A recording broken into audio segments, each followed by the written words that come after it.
kasih. Ini waktu yang indah, kita akan lanjutkan kembali diskusi kita yang begitu menarik. Oleh karena memang inti kehidupan kekristenan ya adalah menghidupkan karakter Yesus Kristus. Apa yang kita pelajari melalui Alkitab adalah kehidupan Kristus, karakternya. Itulah yang kita akan terus lebih dalami, sehingga itu akan menjadi karakter hidup kita ya. Sementara kita menunggu kedatangan Tuhan yang kedua kali. Pendeta Limbong dan juga Bapak Adri Kaunang, kita akan lanjutkan diskusi kita. Dan pertanyaan berikut yang akan saya tanyakan adalah yang berfokus di hari Selasa. Dan ini saya tujukan kepada Pendeta Limbong. Betapa pentingkah kita memahami kehidupan dan pergumulan orang lain, sehingga tindakan belas kasihan kita mengena lebih menjamah orang yang akan kita menjamah orang yang akan kita selamatkan kepada Yesus Kristus. Saya kira ini sangat perlu sekali, dan terlihat akhir-akhir ini disalahfahami sehingga tidak dilakukan oleh setiap anggota jemaat. Bagaimana Yesus bisa menyampaikan simpati dan empatinya? Dia harus pergi. Bahkan dalam catatan Alkitab, dia berkeliling dari kota ke kota, dari desa ke desa. Dan Yesus ada di antara mereka, mingle, berbaur, tinggal bersama-sama dengan mereka. Mungkin dalam segi yang lain katakan dia merakyat. Dia ada di tengah-tengah orang yang paling menderita, yang paling miskin, yang paling susah. Dan ini menjadi skala prioritas bagi dia. Bagi kita pun sebagai orang yang percaya kepada Yesus, yang sudah mendapat kasih karunia ini, kasih yang sangat besar dan indah dari Yesus ini, ya kita juga harus menjadi pelaku. Pelaku seperti Yesus, pergi berbaur. Terlihat, boleh jadi dengan penilaian orang lain, bahwa kita ini eksklusif ya. Eksklusif kita ini. Kita mau mengurung diri kita. Karena kita menganggap kita tidak perlu diketahui dan dimiliki orang lain. Yang sebenarnya bukan demikian. Skala prioritas bagi setiap orang yang percaya kepada Yesus harus meniru cara Yesus. Pergi berbaur kepada orang lain. Sehingga dengan berbaur itu secara dekat dia perhatikan kehidupan orang-orang yang mana dia ada di sana. Kebutuhan-kebutuhan utama mereka pun akhirnya diketahui oleh Yesus. Dengan demikian barulah Yesus memberikan kebutuhan mereka melalui bentuk apa tadi? Pola hidup itu, simpati dan empati. Nah, kebutuhan utama pun diketahui bila mana pergi berbaur. Jadi sekarang ini sebagai anggota gereja perlu kita banyak bergaul dengan tetangga kita, dengan sahabat kita, dengan pergaulan-pergaulan kita, dan mungkin siapa saja pun kita bertemu, termasuk tempat kita bekerja. Ini mungkin yang bisa menarik sekali. Sebentar Pak Kaunang. Jadi saya menangkap tadi satu pernyataan ataupun satu kata dari Pendeta W. Limbong. Dia katakan penting kita sebagai orang Kristen berbaur. Jadi memang ini ya, saya lihat di sini yang saya pernah satu kali ketika saya melayani di Bekasi, saya masuk di kumpulan pendeta-pendeta ya non Advent. Ketika saya berkumpul ya, saya masuk dan kemudian disitulah mereka kaget melihat saya. Lalu dia katakan, Pendeta Siombing, baru kali ini selama saya pendeta ya melihat bahwa ada pendeta Advent yang mau bergabung dengan kami. Hati saya tersayat ketika itu. Aduh Tuhan, saya pikir. Lalu kemudian apa yang harus saya jawab? Nah, namanya kita kan selalu membela diri, ya, menutupi apa yang menjadi kekurangan kita. Lalu apa yang saya katakan? Aduh Pak, ya sebenarnya semua kami ini sebenarnya mau berbaur. Ya saya katakan, hanya kan orang kan punya tipe masing-masing. Ada tipe langsung membuka diri, ada yang lain ya dia pelajari dulu. Jadi kebetulan saya ini adalah orang yang gampang terus langsung membuka diri. Ya, itu sebab saya berbaur. Tapi pada prinsipnya semua ya pendeta-pendeta Advent itu adalah orang-orang yang yang ingin juga berbaur. Tapi jangan hanya pendetanya, Pak. evangelis juga ikut, anggota gereja juga harus Iya, ikut. tapi konteks semua. konteks apa ini, cerita ini adalah tentang pendeta. Iya. Aduh, saya sangat apa? Dalam hati saya, Tuhan, betul yang dikatakan orang ini. Walaupun dari apa? Dari kata-kata saya sendiri menyahut mereka adalah tidak seperti itu.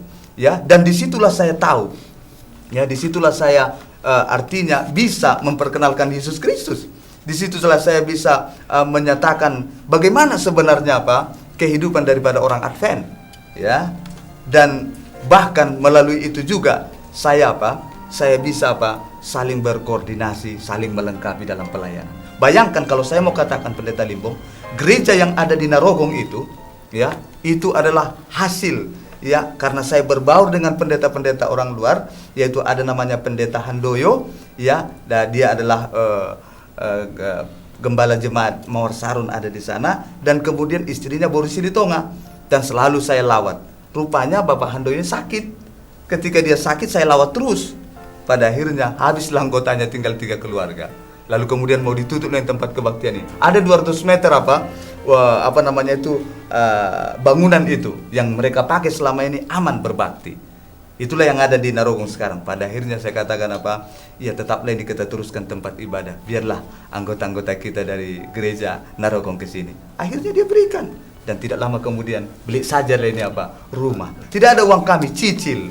Nah, jadi luar biasa. Apa yang mau saya katakan di sini adalah ketika kita berbaur, ya kita mengerti Jadi kita harus membuka diri. Bisa, harus membuka diri. Jadi luar biasa ini. Jadi mungkin ini menjadi satu pelajaran penting bagi kita sebagai umat-umat Tuhan, anggota gereja Masjid Advent Hari ke-7. Bagaimana bisa kita menjadi terang? Bagaimana kita bisa menjadi garam? Bagaimana kita bisa mengetahui kebutuhan daripada orang-orang di sekeliling kita yang akan diselamatkan kalau kita tidak berbaur dengan mereka? Bagaimana tanggapan Pak Kaunang dengan ini? Sangat menarik diskusi pada sore hari ini. Saya ingin membawa para pemirsa kepada 2 referensi dari Roh Nubuat dalam tulisan Ellen G. White dalam Kebahagiaan Sejati, halaman 90. Inilah metode-metode mengapa orang mau dan mengapa orang tidak mau untuk menginjil. Kalau kita melihat dasar dari referensi ini, maka pada saat ini kita akan bersama-sama bergotong royong untuk melangkah mengabarkan Yesus pasti datang segera. Saya bacakan. Jika firman Tuhan, ingat, jika Alkitab dipelajari sebagaimana mestinya, orang-orang akan memiliki perkembangan pikiran. Bagaimana dia menginjil kalau dia tidak pernah mempelajari firman Tuhan? Ya. Yang kedua, karakter yang mulia. Suatu kestabilan tujuan yang jarang nampak pada zaman sekarang ini. 2 pendapat. Kita bisa menginjil kalau kita ada tolak ukur adalah firman Allah. Kadang-kadang setiap insan manusia ingin memperoleh yang instan saja. Tetapi bila mana anak-anak Tuhan, hamba-hamba Tuhan, para pelayan Tuhan selalu mendasarkan kehidupan mereka dengan firman Allah atau Alkitab, maka kehidupan mereka, cara pandang mereka tidak memilih apakah ada bos, ada atasan, ada orang menengah atau para hamba. Mereka tidak melihat itu lagi, tetapi yang mereka tonjolkan adalah firman dan karakter Allah. Dan misi yang kedua adalah kita sudah menerima karunia itu. Ingat para pemirsa, saya dan saudara Pendeta Dr. Limbong, Pendeta Sihombing, kita semua saudara-saudara sudah memiliki karunia itu, karunia keselamatan. Kita harus mencintai karunia keselamatan itu, kita harus membagikan karunia keselamatan itu kepada orang lain, karena karunia itu akan mempersatukan kita dengan orang lain menuju kepada keselamatan abadi. Ini Pastor Limbong. Ya, jadi mungkin begini saja. Dalam pelajaran kita terdahulu, saya ingat ada 2 kata di sana. Amin. Tentang firman Allah kita harus paham. Ya. Kalau nggak paham firman Allah, bagaimana mengatakan? Bisa salah orang lain ya. Bisa salah. Jadi harus belajar setiap hari firman itu. Yang kedua, harus ada pengalaman kita. Kalau kita nggak ada pengalaman, bagaimana menyampaikan? Jadi mungkin kedua ini pun sangat penting ya. Jadi kita sendiri harus paham firman Allah dengan belajar, dan ini juga harus menjadi pengalaman kita. Kalau tidak ada pengalaman kita, bagaimana membagi? Sama seperti Yesus kita, pengalamannya sangat ajaib. Maka sangat ajaib juga pengalaman yang disaksikan kepada orang lain lain, sehingga banyak orang termasuk kita dan pemirsa ini semuanya menerima kebenaran Yesus. Apa salahnya? Dan memang sangat tepatlah kalau kita semua ini menjadi apa? Saksi-saksi. Memang untuk memahami orang lain itu sangat sulit. Ya. Mengatakan mengasihi itu gampang. Tapi kalau namanya menghidupkan bahkan memahami ya kehidupan orang lain, itu yang apa? Yang sulit. Tetapi itu juga tidak sulit ya ketika kita ya mengenal Yesus lebih dalam. Ya, mengenal akan karakternya, mengenal apa yang dia lakukan ya terhadap hidup kita.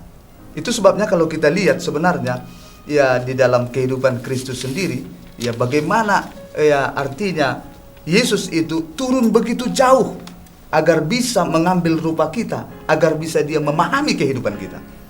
Itulah yang diberikan pernyataan dan komentar yang diberikan oleh Paulus dalam Filipi pasal yang kedua, ya, mulai di ayat yang pertama dan sampai ayat yang kelima. Saya rasa ya inti yang harus kita miliki supaya kita bisa memahami orang lain adalah bisa memahami kehidupan Kristus dan apa yang dilakukan untuk kita. Saya akan baca dulu di sini dalam Filipi pasal yang kedua ayat yang pertama sampai ayat yang ke-5. Dia katakan seperti ini.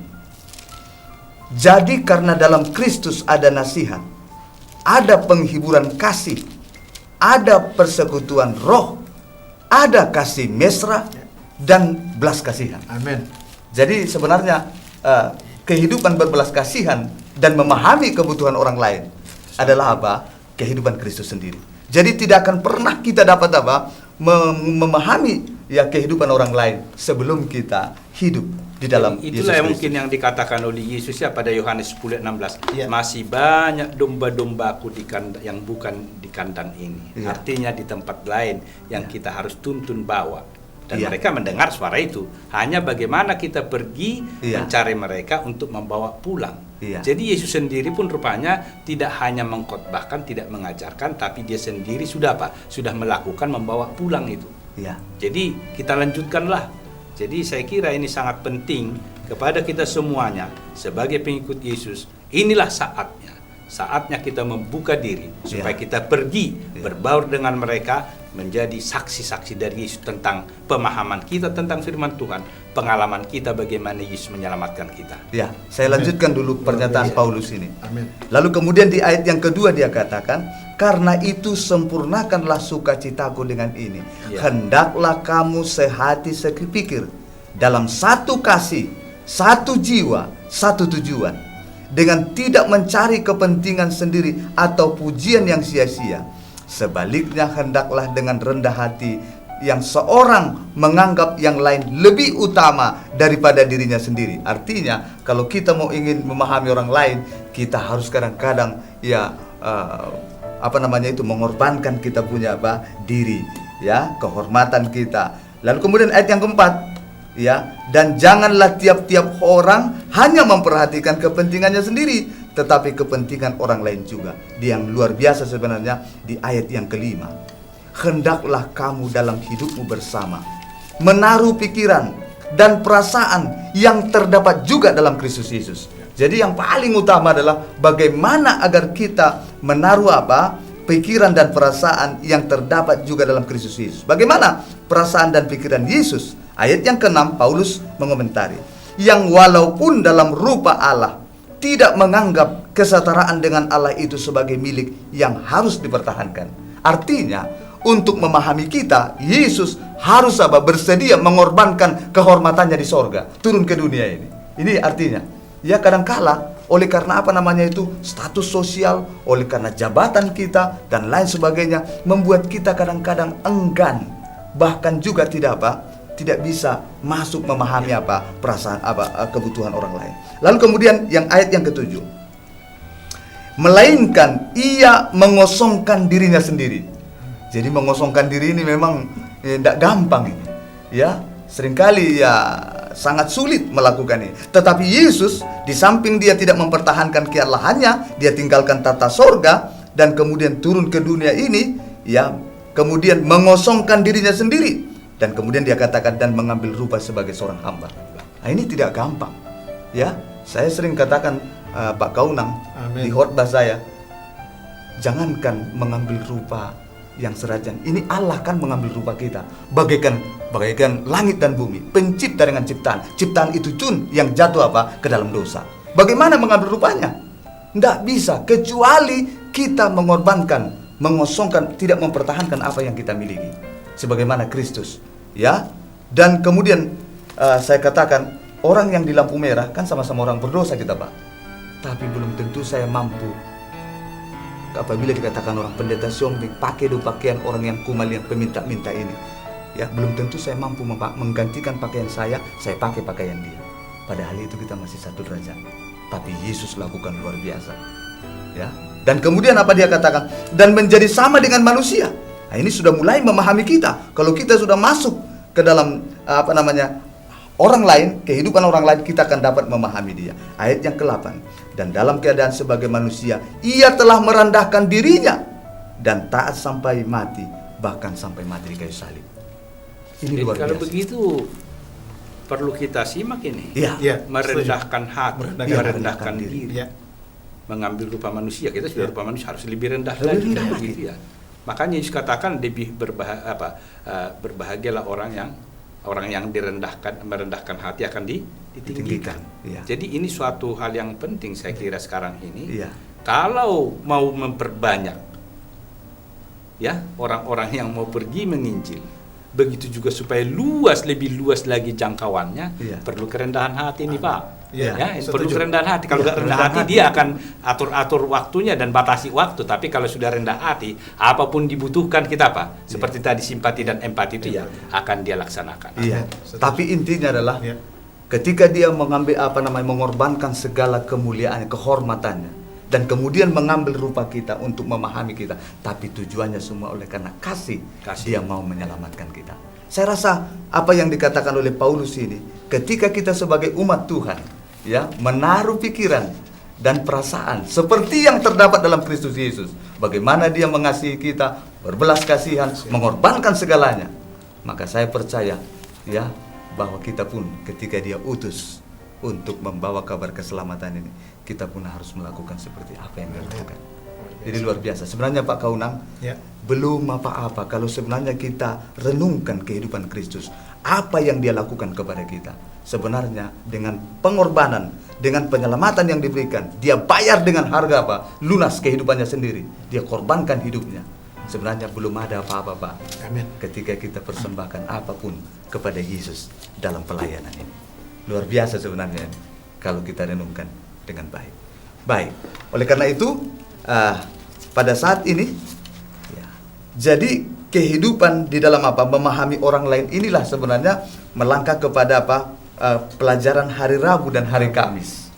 Ya, ini harus ada dulu sebelum ini adalah menjadi magnet untuk membangun persahabatan dengan orang lain. Kalau kita sendiri tidak berbaur dan kemudian kita tidak memahami akan keadaan dan kebutuhan orang lain, maka kita pun tidak akan bisa menjalin persahabatan dengan orang lain. Oleh karena itu ada tambahan sebelum saya tanyakan pertanyaan yang terakhir ini. Gimana dengan keramah tamahan? Keramah tamahan. Ada nggak peranannya di dalam kita berbaur dengan seseorang atau dengan orang banyak ini, keramah tamahan? Ya. Jadi mungkin ini Pendeta Limbong pertanyaan yang terakhir yang saya akan tujukan kepada Bapak Kaunang sebagai Presiden ASI Chapter Jakarta. Ya, Pak. Oke, Pak. Ya, Pak Kaunang. Apakah hubungan penting, pola hidup yang ramah dan persahabatan kasih, ya, dengan penginjilan dan kesaksian yang merupakan fokus pelajaran hari Rabu dan hari Kamis? Boleh Bapak terangkan prinsipnya? Puji Tuhan.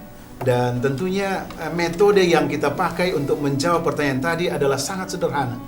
Di dalam buku Matius 23 ayat 11, Yesus katakan, "Barang siapa terbesar di antara kamu, hendaklah ia menjadi pelayan." Luar biasa. Para pemirsa yang kami kasih dalam Yesus Kristus, ada beberapa metode dunia yang senang sekali dijabarkan dan dinikmati oleh setiap insan manusia. Yang pertama adalah mendengar. Poin ini adalah sangat penting bagi kita sebagai umat-umat Tuhan juga, mengembangkan kemahiran di dalam mendengar.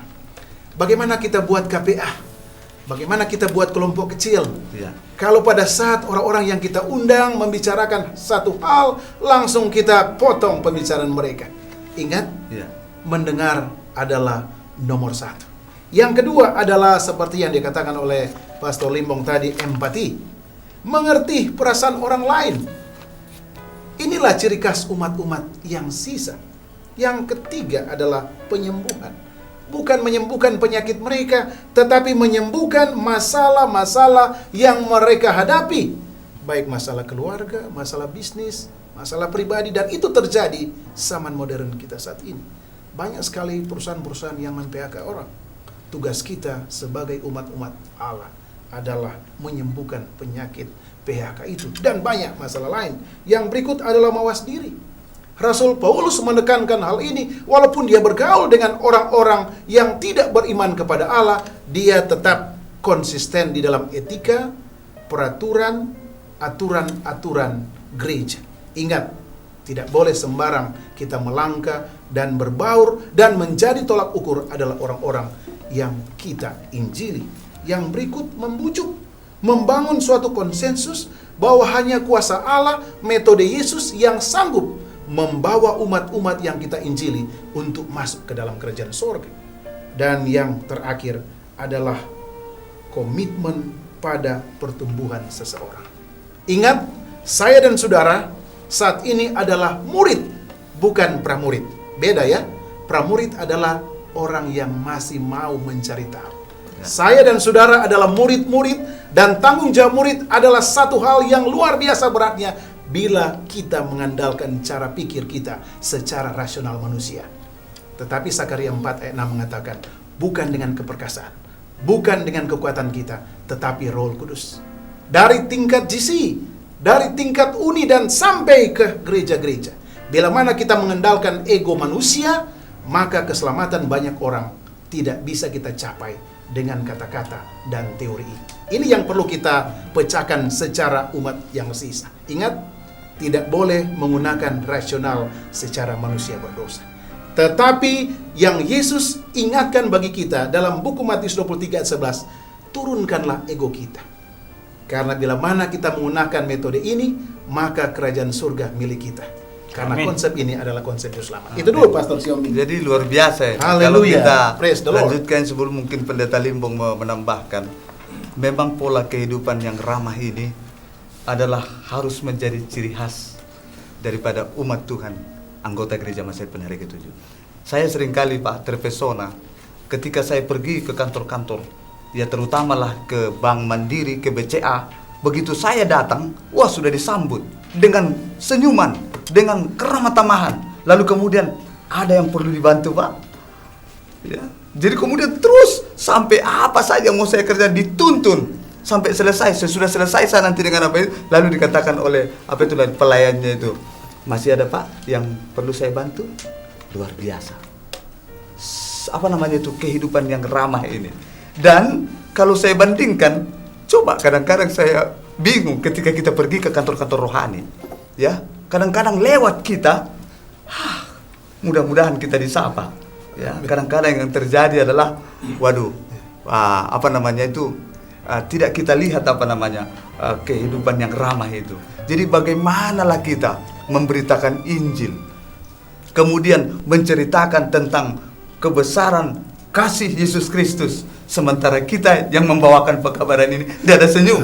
Ini menjadi tantangan. Tidak ada keramah tamahan. Luar biasa. Ya, Amin. tidak ada keramah tamahan. Jadi saya rasa ini adalah menjadi satu pelajaran penting yang harus yang harus menjadi kehidupan kita.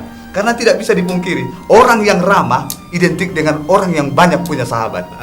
Ya, itu tidak bisa dipungkiri. Ya, orang yang ramah adalah orang yang identik dengan identik dengan banyak sahabat. Jadi kalau kita tidak ramah, maka yang terjadi adalah ya kita pun sedikit teman. Saya lihat Bagaimana di sini, Pendeta Limbong? perlu kita sebagai anggota gereja introspeksi diri, baik pribadi kita, baik gereja kita. Ya. Ada enggak dan sejauh mana keramah tamahan di gereja kita sekarang? Ya. Itu tidak akan mungkin kita pada waktu berbaur kepada orang lain menjadi ramah tamah. Ya. Itu dimulai pada diri Dari kita diri. yang kita tampilkan di rumah di gereja, lalu kepada orang yang kita temui. Jadi sangat menarik sekali Ya, saya ya. kira. Keramah tamahan adalah kebutuhan yang pertama juga sekarang ini di dalam gereja kita, agar kita bisa menjadi apa? Saksi-saksi yang akan ditiru orang lain. Saya rasa ini kita sepakat ini ya, bahwa keramah tamahan ini adalah magnet kehidupan yang harus kita biasakan, budayakan menjadi pola hidup kita. Ya, ini dia. Kalau kita memiliki pola hidup yang ramah, maka akan senang orang bersama-sama dengan kita. Ketika kita memiliki banyak sahabat, disitulah waktunya kita memperkenalkan Yesus Kristus, kebenaran Amin. yang kita miliki. Jadi luar biasa. Luar biasa. Jadi kalau kita lihat pelajaran ini, pada kesempatan ini kita akan break dulu sebentar sebelum nanti kita akhiri dalam diskusi kita yang terakhir. Kita akan mendengarkan dulu lagu berikut ini.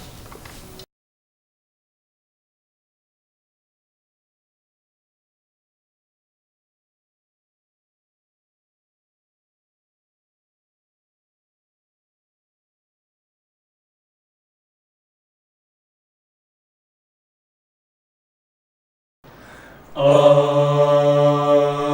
was lost in sin, but Jesus took me in, and then little light from heaven filled my soul. He gave my heart and love and wrote my name above, and just a talk with Jesus makes me whole. Have a talk with Jesus, tell him about our trouble, hear our faintest cry, answer by and by. Feel prayer returning, know the fire is burning. Find a talk with Jesus, makes it right. He makes it right. I may have doubts and fears, my eyes will fill with tears, but Jesus is a friend who watches day and night. I go to him in prayer, he knows my every care, and just a talk with Jesus makes it right. Have a talk with Jesus, tell him about our trouble, hear our faintest cry, answer by and by. Feel the rain returning, know that fire is burning. Find a talk with Jesus, makes it right. He makes it right. Now let us have a little talk with Jesus.